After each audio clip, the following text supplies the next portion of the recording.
kinrimanda ni Mookie ng kidnapping. Meron kami CCTV evidence. At alam mo ba, Stacy? Pwede ka rin kasuhan ni Mookie ng bullying. She also has a witness. Ako. You've changed a lot. Hindi na ikaw yung kilala ko, Mookie.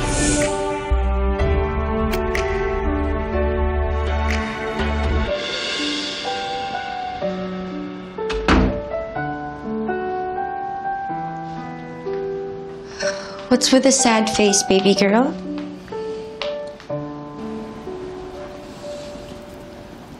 Wala, tita. Si Zane lang. Sabi niya sa akin ayaw na daw niya sa akin. Kasi ang laki daw po ng pinagbago ko. Don't blame yourself, Mookie. It's not your fault.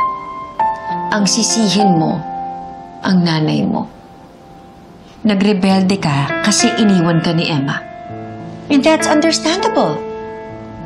Kailangan mo ng nanay na mag-guide sa'yo at magtuturo sa'yo. And where was Emma when you needed her? Kita mo, baby girl? Pinaasa ka ng nanay Emma mo. Pinaniwala ka niya na mahal ka pa rin niya. Mas pinili niyang makasama yung lalaki niya kesa sa'yo, na matagal niyang hindi nakasama. What kind of a mother is that?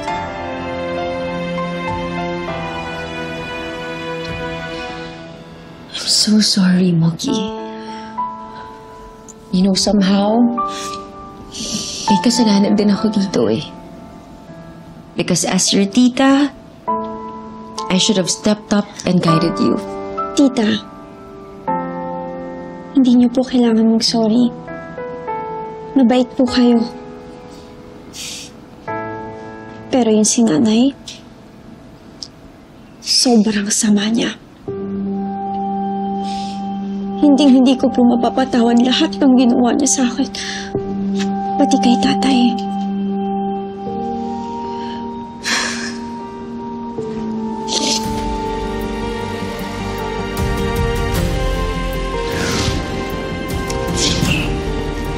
I'm here for you.